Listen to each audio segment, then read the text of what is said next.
भाजीसाठी 4 कारली घेतलेली आहेत आणि ही कारली थोडीशी जून आहेत. खूप जास्त कोवळी कारली घ्यायची नाहीत. कोवळी कारली असतात ती थोडीशी चवीला कडू असतात. आता ही कारली आहेत ते पूर्ण वाढ झालेली आहेत. तर काय करूया आपण ह्याचा देठ आणि जो शेंडा आहे तो कट करून घ्यायचा आणि मधोमध कारली कापून घ्यायची. आता एखादा चमचा घ्यायचा, चमच्याच्या दांडाने आतला जो बीचा भाग आहे तो सर्व काढून घेऊया. या पद्धतीने बीचा भाग सर्व स्वच्छ करून घेतलेला आहे. सर्व कारली या पद्धतीने स्वच्छ करून घेतलेली आहेत, बिया सर्व काढून टाकलेल्या आहेत. आता ही कारली आपल्याला कट करून घ्यायची आहेत. आता ही कारली कापताना आपल्याला एकदम बारीक कापायची आणि पातळ कापायची. एका धारेच्या वेळीवर ही कापून घ्यायची. धारेची वेळी असली की कारली भरभर कापतात आणि एकदम छान कापली जातात. आता ही बारीक आणि पातळ कापायची म्हणजे ही कडू लागत नाही. कडूपणा सर्व भाजीचा निघून जातो धुतल्यानंतर. त्यासाठी ही बारीक कापून घ्यायची. खूप जाड ठेवली तर कडू लागतात आणि बारीक कापल्यामुळे कारली ही लवकर भाजली जातात. या पद्धतीने सर्व कारली कापून घेऊया. कारली एकदम बारीक कापून घेतलेली आहे. तर याच पद्धतीने कारली कापून घ्यायची म्हणजे भाजी एकदम परफेक्ट होते. कडू होत नाही अजिबात ही भाजी. आता त्याच्यावर 1 चमचा मीठ टाकून घेऊया आणि मीठ भाजीला असं चोळून चोळून लावायचं. मिठामुळे काय होतं, ते कारलं पाणी सोडायला लागतं. थोडं थोडं हिरवट पाणी निघून जातं. हिरवट पाणी निघून गेल्यानंतर कडूपणा थोडा कमी होतो. यासाठी मीठ लावायचं. मिठामुळे भाज्या लगेच पाणी सोडायला लागतात. तर मीठ व्यवस्थित चोळून घेतलेलं आहे आणि आपण हे एक 15 मिनिटांसाठी असंच बाजूला ठेवून देऊया. मीठ घातल्यामुळे कारली अशी ओलसर झालेली आहेत. कारल्याला पाणी सुटलेलं आहे. आता काय करू, आपण ही कारली धुवून घ्यायची. 15 मिनिटानंतर कारली आपण धुवून घेत आहोत. आता अशा पद्धतीने कारली थोडीशी चोळून घ्यायची म्हणजे ह्याचं हिरवट पाणी निघून जातं. अशा पद्धतीने हिरवट पाणी निघालेलं आहे. आता 3 वेळा तरी आपण ही कारली धुवून घ्यायची म्हणजे याचा कडूपणा कमी होतो. कारली स्वच्छ धुवून घेतलेली आहेत आणि घट्ट पिळून घेतलेली आहेत. 3 चमचे तेल तापवलेलं आहे आणि आपण ह्याच्यामध्ये कारली घालून घेऊया.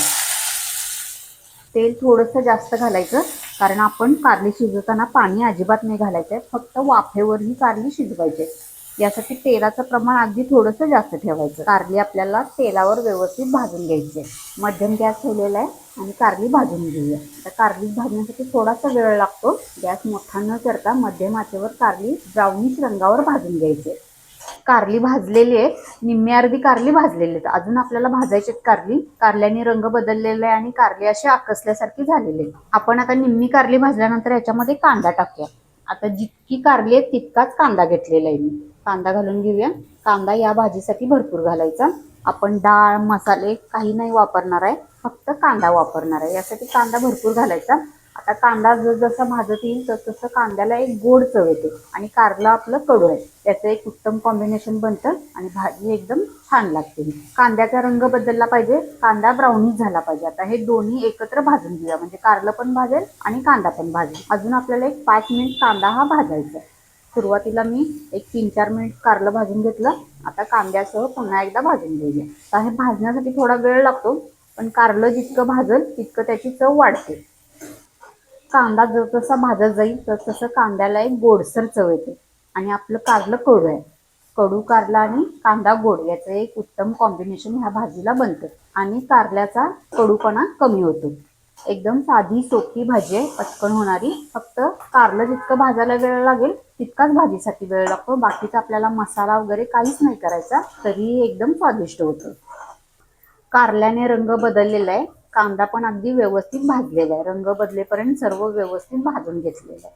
आता ह्याच्यावर झाकण नाही ठेवायचं, पाणी नाही घालायचं. झाकण ठेवलं तर वाफ येते आणि कारलं कडू होतं.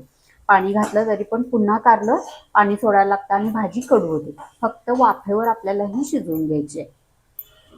हळद टाकूया. तिखट 1 चमचा, मीठ चवीपुरतं, पाव चमचा साखर आणि कोथिंबीर भरपूर घालायची. गॅस बारीक करायचा. आता आपण ह्याच्यामध्ये पाणी नाही घातलेलं आहे त्यामुळे तिखट करपायला लागतं. तर सगळ्यात शेवटी तिखट मीठ हळद टाकायचं. आपली भाजी तयार झालेली आहे. एकदम मस्त टेस्टी कडू न होणारी कारल्याची भाजी आपली तयार झालेली आहे. तिखट टाकल्यानंतर लगेचच तिखट जळायला लागतं. यासाठी खूप जास्त भाजायचं नाही, फक्त एक वाफ आणायची तिखटाला की आपली भाजी तयार झालेली आहे. गॅस बंद करूया. साधी सोपी पण चविष्ट अशी कडू न होणारी कारल्याची भाजी आपली तयार झालेली आहे.